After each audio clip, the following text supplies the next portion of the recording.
আল্লাহ পাক রব্বুল আলামিনের পয়গম্বর বিশ্বনবী মুহাম্মদুর রাসূলুল্লাহ সাল্লাল্লাহু আলাইহি ওয়াসাল্লাম মসজিদে নববীর ভিতরে সাহাবায়ে কেরামের সামনে এইভাবে বয়ান করতেছিলেন। সাহাবায়ে কেরামকে ডাক দিয়ে বললেন, আমার সাহাবীরা ভালো করে শোনো। সাহাবায়ে কেরাম ওনারা আল্লাহর নবীর সামনে বসা। আল্লাহর নবী বলতেছেন, ও আমার সাহাবীরা, তোমাদের মধ্যে এমন একজন মানুষ, যেই মানুষটার মৃত্যু সঞ্জয় পার্জাল উঠতেছে, তার সামনে ভীষণ অসুস্থ, মনে হয় এই লোকটা মৃত্যুবরণ করবে। কিন্তু এই লোকের তিনটা ভাই আছে। আল্লাহর বান্দা প্রথমে তার একজন ভাইকে ডাক দিয়ে বলতেছে, আমার ভাই, মৃত্যু মনে হয় আমি তো বাঁচব না, ভীষণ অসুস্থ হয়ে গেছি। ও ভাই, আপনি আমার জন্য কি করবেন? হাদিসের কিতাবের ভিতরে আসছেন, ওই ভাইটা ভাইকে ডাক দিয়ে বলতেছে, ভাই তুমি তো অসুস্থ, তোমার জন্য আমি যতদিন তুমি জীবিত আছো ততদিন আমি তোমার সেবা যত্ন করব। ডাক্তারের কাছে নিয়ে যাওয়ার প্রয়োজন হইলে ডাক্তারের কাছে নিয়ে যাইব, যে জায়গায় নিলে তুমি ভালো হইবা আমি এই চেষ্টাটা করব। কিতাবের মধ্যে লেখা হয়, এরপরে আল্লাহর নবী সাল্লাল্লাহু আলাইহি ওয়াসাল্লাম সাহাবীদেরকে 2 নাম্বার ভাইয়ের কথা বললেন। আল্লাহর বান্দা তার 2 নাম্বার ভাইকে ডাক দিয়ে বলতেছে, ও আমার ভাই, আমি তো মৃত্যুর শয্যার মধ্যে পাঞ্জা লড়তেছি, ভীষণ অসুস্থ, তুমি আমার জন্য কি করবা?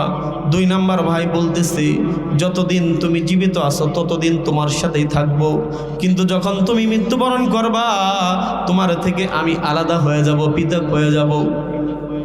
এরপরে অসুস্থ ব্যক্তিটা তার 3 নাম্বার ভাইকে ডাক দিচ্ছে। 3 নাম্বার ভাইকে ডাক দিয়ে বলতেছে, ভাই আমি তো ভীষণ অসুস্থ, যে কোনো সময় মৃত্যুর সঙ্গে মৃত্যুবরণ করে ফেলবা, আজরাইল এসে যাবে, তুমি আমার কি উপকারে আসবা?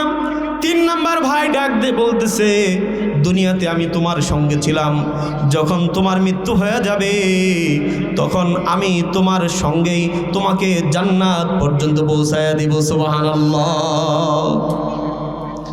আপনারা যেরকম আমার কথাটা ভালো করে বুঝেন নাই, আল্লাহর নবী যখন সাহাবায়ে কেরামের মাঝে এই কথাটা বর্ণনা করতেছিলেন, সাহাবায়ে কেরাম আল্লাহর নবীর চেহারার দিকে তাকিয়েছিল। বিশ্ব নবী মুহাম্মদুর রাসূলুল্লাহ সাল্লাল্লাহু আলাইহি ওয়াসাল্লাম সাহাবায়ে কেরামের চেহারা দেখে বুঝলেন যে আমার সাহাবীরা আমার কথাটা বুঝে নাই। আল্লাহর নবী সাহাবীদেরকে ডাক দিয়ে বললেন, ও আমার সাহাবীরা, 1 নাম্বার ভাই হলো ওই ব্যক্তি, একজন বাবা একজন সন্তান যদি অসুস্থ হয়ে যায়, এই সন্তানের জন্য বাবা তার জান তার মাল যা কিছু আছে সব কিছু খরচ করে সন্তানকে সুস্থ করার চেষ্টা করে। কথা বলেন ঠিক কিনা? শুধু তাই নয়, বাবাও যদি অসুস্থ হয়, যদি নেককার দিনদার সন্তান থাকে, তাহলে বাবাকে সুস্থ করার জন্য সন্তানরা চেষ্টা করে কিনা বলেন? এটা হলো 1 নাম্বার ভাই। এরপর আল্লাহর নবী বললেন, 2 নাম্বার ভাই হলো তোমাদের মাল, তোমাদের দন্দৌলত, তোমাদের টাকা পয়সা, যখন তোমার দেহের ভিতরে নিঃশ্বাস জারি আছে ততদিন পর্যন্ত তোমার টাকা পয়সা, তোমার দন্দৌলত তোমার কাছেই থাকবে। যখন তোমার দেহ থেকে নিঃশ্বাস বন্ধ হয়ে যাবে, আজরাইল তোমার দুয়ারে চলে আসবে, তোমার দন্দৌলত সব কিছু তোমার সন্তানরা ভাগ বটরা করে নিয়ে যাবে। কথা বলেন ঠিক কিনা?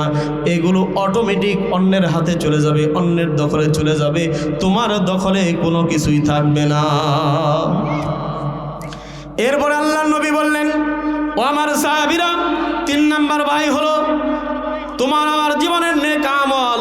আজকে আল মদিনা কওমি মাদ্রাসার বার্ষিক মাহফিল, এখানে যে ব্যক্তিরা দান করবে, এই দান হলো টাকা দিয়া সহযোগিতা করবে, কেউ বুদ্ধি দিয়া, কেউ শ্রম দিয়া, কেউ জায়গা দিয়া, কেউ ইট দিয়া, কেউ বালি দিয়া, কেউ ঘরের টিন দিয়া, এক একজন এক একভাবে সহযোগিতা করবে। আল্লাহর নবী বলেন, তোমার জীবনের নেক আমল তোমার জীবনের সঙ্গী হবে। সুবহানাল্লাহি ওয়া বিহামদিহি। একজন মানুষের নেক আমল, নবীজি বলেন, একজন মানুষের নেক আমল হলো তার 3 নাম্বার ভাই। মানুষটা যখন মৃত্যুবরণ করবে দুনিয়ার সব আসবাবপত্র সব কিছু চলে যাবে, কিন্তু নেক আমল ওই বান্দার কবরের দুনিয়াতে যেরকম সাথে ছিল কবরের জগতের সাথে থাকবে। যখন ফেরেশতা জিজ্ঞেস করবে মার রব্বুকা, ওই নেক আমল সাক্ষ্য প্রদান করবে রব্বি আল্লাহ। এরপরে যখন পুরো ফেরেশতা ফেরেশতা জিজ্ঞেস করবে মান নাবিয়ুকা, তোমার আমার জীবনের নেক আমল, বলবে নাবিয়ুনা মুহাম্মাদুর রাসূলুল্লাহ সাল্লাল্লাহু আলাইহি ওয়াসাল্লাম। এরপরে যখন জিজ্ঞেস করা হবে মান দীনুকা, তোমার দিন কি, নেক আমল করে দিবে দ্বীনুল ইসলাম, আমার দিন হলো ইসলাম, নেক আমল। দুনিয়াতেও একজন মানুষের সঙ্গে ছিল, ওই বান্দা যখন কবরের জগতে চলে যাবে, নেক আমল কবরের জগতে যাবে। শুধু কবরের জগতে যাবে না তা নয়, হাসরের মাঠ পর্যন্ত নেক আমল আমার আপনার জন্য আল্লাহ পাক রব্বুল আলামিনের আদালতে সাক্ষ্য প্রদান করবে এবং আল্লাহ তাআলার কাছে বলে বলে আমাকে আপনাকে জান্নাতে পৌঁছায়া দিবে। সুবহানাল্লাহ। আলহামদুলিল্লাহি ওয়া কাফা ওয়া সালামুন আলা ইবাদিহিল্লাযীনা ইসতাফা।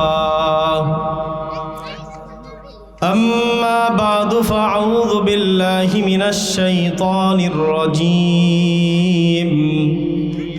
بسم الله الرحمن الرحيم. كل نفس ذائقة الموت. وقال تعالى أينما تكونوا يدرككم الموت إلى آخر الآية. وقال النبي صلى الله عليه وسلم القبر روضة من رياض الجنة أو حفرة من حفر النار أو كما قال النبي صلى الله عليه وسلم. وقال تعالى إن الله وملائكته يصلون على النبي يا أيها الذين آمنوا صلوا عليه وسلموا تسليما. بلغ العلا بكماله كشف الدجى بجماله حسنت جميع خصاله صلوا عليه وآله. আলহামদুলিল্লাহ, সমস্ত প্রশংসা বিশ্ব জগতের প্রতিপালক সেই মহান মালিক আল্লাহ পাক রব্বুল আলামিনের দরবারে। যেই মহান মালিক আল্লাহ পাক রব্বুল আলামিন ঐতিহ্যবাহী একঢালা গ্রামের আল মদিনা কওমি মাদ্রাসার খতমে কোরআন ও হাফেজ ছাত্রদের পাগড়ি প্রদান উপলক্ষে বার্ষিক ওয়াজ মাহফিলে আমাদেরকে আল্লাহ তাআলা আসার এবং বসার তৌফিক দান করেছেন এবং কোরআন থেকে নবীজি সাল্লাল্লাহু আলাইহি সাল্লামের অসংখ্য অগণিত হাদিস থেকে কিছু নসিহত শোনার সুযোগ করে দিয়েছেন। এই জন্য আমরা সকলেই সেই মহান মালিকের দরবারে দিল থেকে শুকরিয়া আদায় করি, সকলে বলি আলহামদুলিল্লাহ। আপনাদের সামনে কোরআনুল কারীম থেকে যে আয়াতুল কারিমা তেলাওয়াত করেছি, এই আয়াতুল কারিমাকে সামনে রেখে অল্প কিছু কথা বলার চেষ্টা করব ইনশাআল্লাহ। ওমা তাওফিক ইল্লা বিল্লাহ। মহান আল্লাহ পাক রব্বুল আলামিন কোরআনুল কারীমের মধ্যে ঘোষণা করে দেয় আইনামা তাকুনু ইউদরিকুমুল মাউত। আল্লাহ বলেন, ও দুনিয়ার মানুষ, তোমরা যেখানেই থাকো না কেন অবশ্যই অবশ্যই মৃত্যু তোমাদের দুয়ারে এসে হাজির হয়ে যাবে। যদি একজন মানুষ পানির নিচেও থাকে, এই মানুষটা যদি চিন্তা করে এই পানির নিচে মৃত্যু মনে হয় আমার কাছে আসতে পারবে না, তার ধারণা ভুল হয়ে গেলবে। একজন মানুষ সুউচ্চ কিল্লার ভিতরে যদি অবস্থান করে, একজন মানুষ দালান কোঠার ভিতরে অবস্থান করে, তার চিন্তা যদি এরকম হয় যে মনে হয় কোনোদিন আমার দুয়ারে মৃত্যু আসতে পারবে না, তার চিন্তা চেতনা ভুল। কারণ মহান আল্লাহ পাক রব্বুল আলামিন কোরআনুল কারীমের মধ্যে স্পষ্ট জানিয়ে দেয় আইনামা তাকুনু ইউদরিকুমুল মাউত ওয়ালাউ কুনতুম ফি বুরুজিম মুশাইয়াদা। ও বান্দা, তুমি যেখানেই থাকো না কেন মৃত্যু অবশ্যই অবশ্যই তোমার তোমার দুয়ারে এসে হাজির হয়ে যাবে। ও বন্ধু, ভালো করে বুঝেন, মৃত্যু এমন একটা বিষয়, পৃথিবীর মানুষগুলো পৃথিবীর অনেক কিছুই অস্বীকার করেছে। আল্লাহ পাক রব্বুল আলামিন যত কিতাব এই পৃথিবীতে নাজিল করেছে, অনেক মানুষ এরকম ছিল যারা আল্লাহ তাআলার কিতাবকে অস্বীকার করেছিল। কথা বলেন ঠিক কিনা? শুধু তাই নয়, মহান আল্লাহ পাক রব্বুল আলামিন অগণিত নবী রাসূলকে এই পৃথিবীতে প্রেরণ করেছিল। পৃথিবীর বুকে এরকম হাজারো মানুষ আছে যেই সমস্ত মানুষগুলো আল্লাহ পাক রব্বুল আলামিনের পক্ষ থেকে মনোনীত নবী রাসূলদেরকে অস্বীকার করেছে। কিন্তু মৃত্যু এমন একটা দৌলত যেটা অস্বীকার করার কোনো সুযোগ পৃথিবীর কোনো মানুষের নাই। কথা বলেন ঠিক কিনা? এই মৃত্যু আজকে এক গ্রামে হচ্ছে, আগামী দিন আরেক গ্রাম থেকে এলান হচ্ছে। পৃথিবীর আনাচে কানাচে এমন কোনো গ্রাম নাই, এমন কোনো জায়গা নাই যেই জায়গার ভিতর থেকে মৃত্যুর এলান শোনা যায় না। এমনও মানুষ আছে যেই মানুষটা উড়োজাহাজে করে চলতেছে, তার মধ্যে মৃত্যু আইসা যায়। কথা বলেন ঠিক কিনা? তাফসীরের কিতাবের মধ্যে আসছে, আল্লাহ পাক রব্বুল আলামিনের একজন পয়গম্বর নাম হযরত সুলাইমান আলাইহিস সালাতু ওয়াস সালাম। সুলাইমান আলাইহিস সালাতু ওয়াস সালামের কাছে একজন লোক দৌড়ায় চলে গেছে। এই লোকটা গভীর রাত্রিতে স্বপ্ন দেখছে।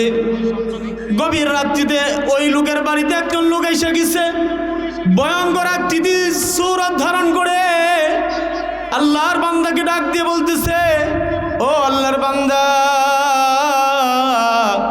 তোমার জীবনের শেষ মুহূর্ত ঘরে আসতেছে, তোমার সামনে অনেক মুসিবত, অনেক বিপদ।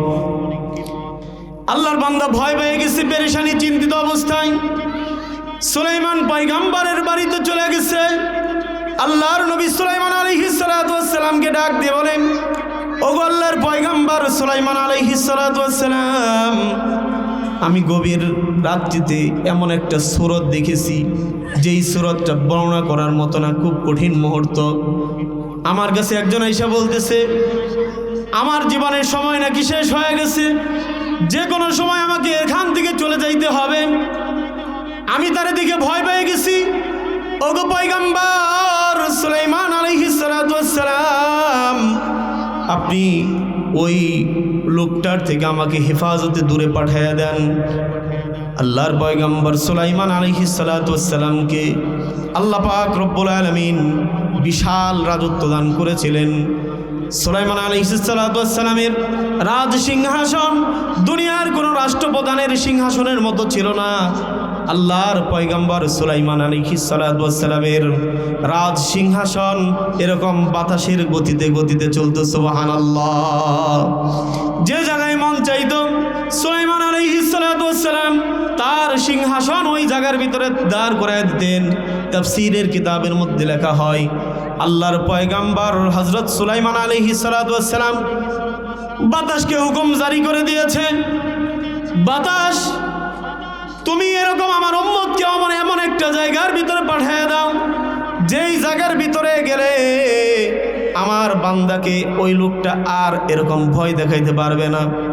তাফসীরের কিতাবের মধ্যে লেখা হয়, হযরত সুলাইমান আলাইহিস সালাতু ওয়াস সালাম আল্লাহর বান্দাকে যখন বাতাসকে হুকুম করে দিলেন, বাতাস দূর প্রান্তরে যখন ওই ব্যক্তিকে একটা মরুভূমি জঙ্গলের ভিতরে প্রেরণ করে দিলেন, পাঠায়া দিলেন, যে জায়গার ভিতরে কেউ নাই। আল্লাহ পাক রব্বুল আলামিন হযরত আজরাইল আলাইহিস সালাতু ওয়াস সালামকে হুকুম করেছিলেন, ও আজরাইল, আমার বান্দাকে এমন একটা জঙ্গল আছে, মনে করেন আমাদের দেশের সুন্দরবন জঙ্গল, ওখান থেকে আমার বান্দার জানটা কবজ করা হবে। হযরত আজরাইল আলাইহিস সালাতু ওয়াস সালাম আল্লাহকে ডাক দিয়ে বললেন, মালিক, আপনার বান্দা এমন একটা জায়গার ভিতরে, মনে করেন এক ঢালা গ্রামের ভিতরে, তার জান কবজ করার কথা রাত 10টার সময় চিটাগাং শহরে। এক ঢালা থেকে রাত 10টার সময় চিটাগাং শহরে যাওয়া সহজ না কঠিন? কঠিন না? অনেক কঠিন। তো হযরত আজরাইল আলাইহিস সালাতু ওয়াস সালাম আল্লাহকে বলতেছে, আল্লাহ আমি কিভাবে করব। আল্লাহ তাআলা হযরত আজরাইল আলাইহিস সালাতুসসালামকে কৌশল শিখিয়ে দিলেন। আজরাইল আলাইহিস সালাতুসসালাম আল্লাহ পাক রব্বুল আলামিনের দেখানো কৌশলে ওই লোকটাকে যখন ভয় দেখাইলো, অটোমেটিক আল্লাহ পাক রব্বুল আলামিনের মানসা যে জায়গায় তার জানটা কবজ করার, ওখানে বাতাস তাকে নিয়ে পৌঁছায় দিছে। সুবহানাল্লাহি ওয়া বিহামদিহি। তাফসীরের কিতাবের মধ্যে লেখা হয়, আল্লাহর বান্দা যখন সেই জঙ্গলের ভিতরে একা একা দাঁড়িয়ে আছে, এমন মুহূর্তে যখন রাত্রিবেলায় যে মানুষটা তাকে ভয় দেখাইছে, এই মানুষটা তার সামনে হাজির হয়ে গেছে। আল্লাহর বান্দা ডাক দিয়ে বলে, ও আল্লাহর বান্দা, তুমি না রাত্রিবেলা আমারে ভয় দেখাইলা, তুমি আবার আমার এখানে আসছো। এবার ফেরেশতা আল্লাহর বান্দাকে ডাক দিয়ে বলে, ও আল্লাহর বান্দা, আমি দুনিয়ার কোনো সাধারণ মানুষ না, আমি হলাম আল্লাহ পাক রব্বুল আলামিনের পক্ষ থেকে প্রেরিত আজরাইল ফেরেশতা। আল্লাহ পাক রব্বুল আলামিন তোমার ব্যাপারে হুকুম করেছিল তোমার জানটা অমক জায়গার ভিতরে কবজ করা হবে। আমি চিন্তায় পড়ে গেছিলাম, এই জন্য তোমারে ভয় দেখাইছিলাম। আল্লাহ পাক রব্বুল আলামিন তোমাকে এই গন্তব্য স্থলের ভিতরে পাঠাইয়া দিছে। সুবহানাল্লাহ। এবার আল্লাহর বান্দা ডাক দিয়ে বলে, যদি এখানে আসার পরেও আমার মৃত্যু হয়, এই চিন্তা চেতনা যদি আমার মাথার ভিতরে থাকতো, আমি কোনোদিন বাদশাহ সুলাইমানের কাছে গিয়া আমার এই ঘটনা বর্ণনা করতাম না। এই জন্য বন্ধু একটা জিনিস ভালো করে মনে রাখবেন, আল্লাহ পাক রব্বুল আলামিন বান্দার যে জায়গায় মৃত্যু লিখে রাখবে, ওই বান্দাকে আল্লাহ তাআলা ওই জায়গার ভিতরেই নিয়ে পৌঁছাইয়া দিবে। মৃত্যু এমন একটা দৌলত যেখান থেকে পালানোর কোনো সুযোগ নাই। এই জন্য বন্ধু আল্লাহর পয়গম্বর সাল্লাল্লাহু আলাইহি ওয়াসাল্লাম হাদিসের মধ্যে বলেন, আকসিরু যিকরাহা যিমিল্লাজ্জাতিল মাউত। ও দুনিয়ার মানুষ, তোমরা অধিক পরিমাণে মৃত্যুর কথা স্মরণ করো, কেননা মৃত্যুর কথা স্মরণ করার দ্বারা একজন মানুষের দিল থেকে দুনিয়ার মোহ, দুনিয়ার নাজ নিয়ামত সব কিছু দূরে সরে যাবে। কার কথা? নবীজির কথা। এই জন্য মৃত্যুর কথা বেশি থেকে বেশি স্মরণ করা দরকার। আজকে বর্তমান পৃথিবীর দিকে তাকায় দেখেন আমাদের অবস্থা কীরকম হয়ে গেছে। এত আলিশান দালান ঘোড়ার ভিতরে থাকা হয়, এত আলিশান ঘরের ভিতরে থাকা হয়, যে এই ঘর থেকে মৃত্যুর কথা আমার জেহেনের ভিতরে আসে না। দুনিয়ার চাকচিক্যের মোহে পড়ে মৃত্যু বরং যে আমাকে করা লাগবে, এই পৃথিবীর মায়া মহব্বত ত্যাগ করে আমাকে দুনিয়া থেকে চলে যাইতে হবে, এই চিন্তা চেতনা আমার আপনার 3.5 হাত বডির ভিতরে আসে। এই জন্য ভাই, চালাক তো ওই মানুষগুলোই যারা সব সময় মৃত্যুর কথা স্মরণ করে পরকালের জন্য সামানা তৈয়ার করে, পরকালের জন্য সামানা তৈয়ার করে। একটা হাদিসের মধ্যে আসছে, আল্লাহ পাক রব্বুল আলামিনের পয়গম্বর বিশ্বনবী মুহাম্মদুর রাসূলুল্লাহ সাল্লাল্লাহু আলাইহি ওয়াসাল্লাম মসজিদে নববীর ভিতরে সাহাবায়ে কেরামের সামনে এইভাবে বয়ান করতেছিলেন।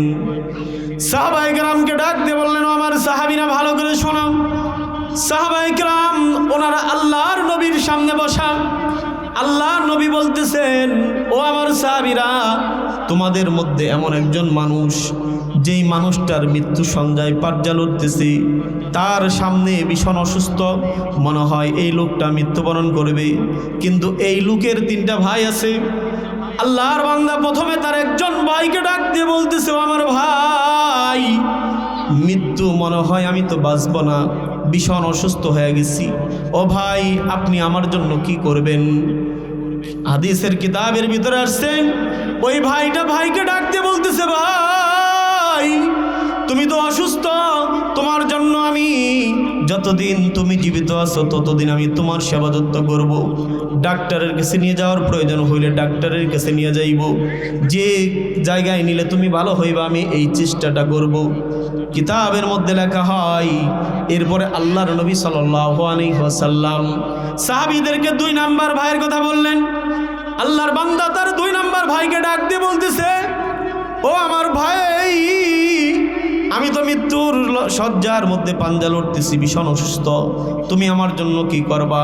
2 নাম্বার ভাই বলতেছে, যতদিন তুমি জীবিত আছো ততদিন তোমার সাথেই থাকবো, কিন্তু যখন তুমি মৃত্যুবরণ করবা তোমার থেকে আমি আলাদা হয়ে যাব, পৃথক হয়ে যাব। এরপরে অসুস্থ ব্যক্তিটা তার 3 নাম্বার ভাইকে ডাক দিচ্ছে। 3 নাম্বার ভাইকে ডাক দিয়ে বলতেছে, ভাই আমি তো ভীষণ অসুস্থ, যে কোনো সময় মৃত্যুর সঙ্গে মৃত্যুবরণ করে ফেলবা, আজরাইল এসে যাবে, তুমি আমার কি উপকারে আসবা? 3 নাম্বার ভাই ডাক দিয়ে বলতেছে, দুনিয়াতে আমি তোমার সঙ্গে ছিলাম, যখন তোমার মৃত্যু হয়ে যাবে তখন আমি তোমার সঙ্গেই তোমাকে জান্নাত পর্যন্ত পৌঁছায়া দিব। সুবহানাল্লাহ। আপনারা যেরকম আমার কথাটা ভালো করে বুঝেন নাই, আল্লাহর নবী যখন সাহাবায়ে কেরামের মাঝে এই কথাটা বর্ণনা করতেছিলেন, সাহাবায়ে কেরাম আল্লাহর নবীর চেহারার দিকে তাকিয়েছিল। বিশ্ব নবী মুহাম্মদুর রাসূলুল্লাহ সাল্লাল্লাহু আলাইহি ওয়াসাল্লাম সাহাবায়ে কেরামের চেহারা দেখে বুঝলেন যে আমার সাহাবীরা আমার কথাটা বুঝে নাই। আল্লাহর নবী সাহাবীদেরকে ডাক দিয়ে বললেন, ও আমার সাহাবীরা, 1 নাম্বার ভাই হলো ওই ব্যক্তি, একজন বাবা একজন সন্তান যদি অসুস্থ হয়ে যায়, এই সন্তানের জন্য বাবা তার জান তার মাল যা কিছু আছে সব কিছু খরচ করে সন্তানকে সুস্থ করার চেষ্টা করে। কথা বলেন ঠিক কিনা? শুধু তাই নয়, বাবাও যদি অসুস্থ হয়, যদি নেককার দিনদার সন্তান থাকে, তাহলে বাবাকে সুস্থ করার জন্য সন্তানটা চেষ্টা করে কিনা বলেন? এটা হলো 1 নাম্বার ভাই। এরপর আল্লাহর নবী বললেন, 2 নাম্বার ভাই হলো তোমাদের মাল, তোমাদের ধন দৌলত, তোমাদের টাকা পয়সা, যখন তোমার দেহের ভিতরে নিঃশ্বাস জারি আছে ততদিন পর্যন্ত তোমার টাকা পয়সা, তোমার ধন দৌলত তোমার কাছেই থাকবে। যখন তোমার দেহ থেকে নিঃশ্বাস বন্ধ হয়ে যাবে, আজরাইল তোমার দুয়ারে চলে আসবে, তোমার ধন দৌলত সব কিছু তোমার সন্তানরা ভাগ বটনা করে নিয়ে যাবে। কথা বলেন ঠিক কিনা? এগুলো অটোমেটিক অন্যের হাতে চলে যাবে, অন্যের দখলে চলে যাবে, তোমার দখলে কোনো কিছুই থাকবে না। এরপর আল্লাহর নবী বললেন, ও আমার সাহাবীরা, 3 নাম্বার ভাই হলো তোমার আমার জীবনের নেক আমল। আজকে আল মদিনা কওমি মাদ্রাসার বার্ষিক মাহফিল, এখানে যে ব্যক্তিরা দান করবে, এই দান হলো টাকা দিয়া সহযোগিতা করবে, কেউ বুদ্ধি দিয়া, কেউ শ্রম দিয়া, কেউ জায়গা দিয়া, কেউ ইট দিয়া, কেউ বালি দিয়া, কেউ ঘরের টিন দিয়া, এক একজন এক একভাবে সহযোগিতা করবে। আল্লাহর নবী বলেন, তোমার জীবনের নেক আমল তোমার জীবনের সঙ্গী হবে। সুবহানাল্লাহি ওয়া বিহামদি।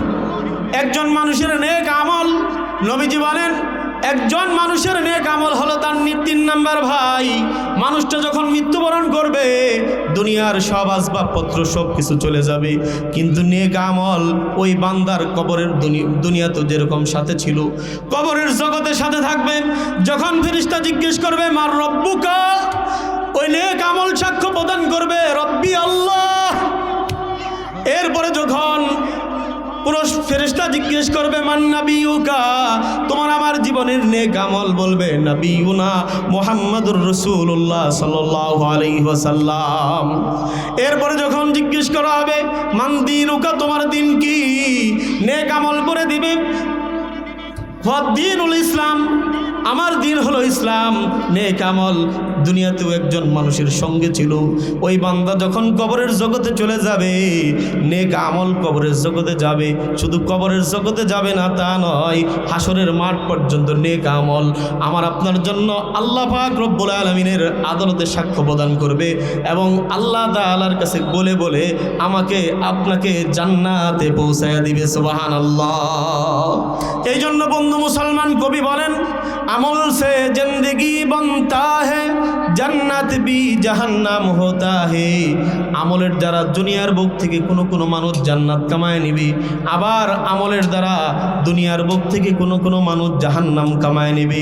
এই জন্য ভাই আমার আপনার আমল যদি নেক আমল হয়, নেক আমলের দ্বারা আমি দুনিয়া থেকেই জান্নাত কামায় নিতে পারবো।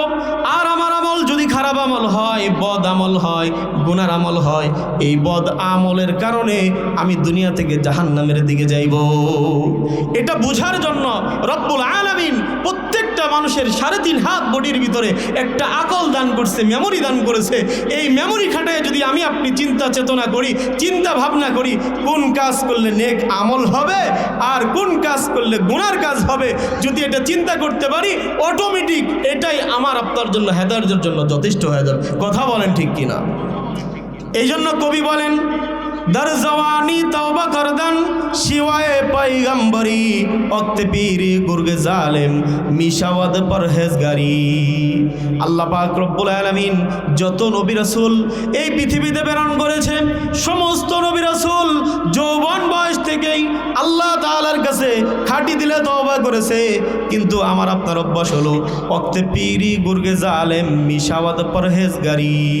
আমরা বৃদ্ধ হওয়ার পরে তওবা করি, তার আগে আর তওবা করি না, করি কিনা বলেন? এই জন্য তওবা প্রত্যেকটা সময়, তওবা এমন একটা গুরুত্বপূর্ণ ইবাদত, যেই ইবাদতের কারণে আল্লাহ পাক রব্বুল আলামিন বান্দার পিছনের সমস্ত গুনাহগুলো মাফ করে দেয়। সুবহানাল্লাহ বলেন। তওবার দরজা আল্লাহ সব সময় উন্মুক্ত রাখছে, খোলা রাখছে। এই জন্য আমরাও যদি সব সময় খাঁটি দিলে আল্লাহর কাছে তওবা করতে পারি, আল্লাহ পাক রব্বুল আলামিন এই তওবা করার কারণে আমার আপনার পিছনের গুনাহ মাফ করে দিবে কিনা বলেন? এই জন্য আমরা সকলেই খাঁটি দিলে আল্লাহর কাছে তওবা করব। আরেকটা হাদিস পড়েছিলাম, আল্লাহর নবী হাদিসের মধ্যে বলেন, আল কবরু রাউযাতুম মির রিয়াদিল জান্নাহ আও হুফরাতুম মিন হুফারিন নার।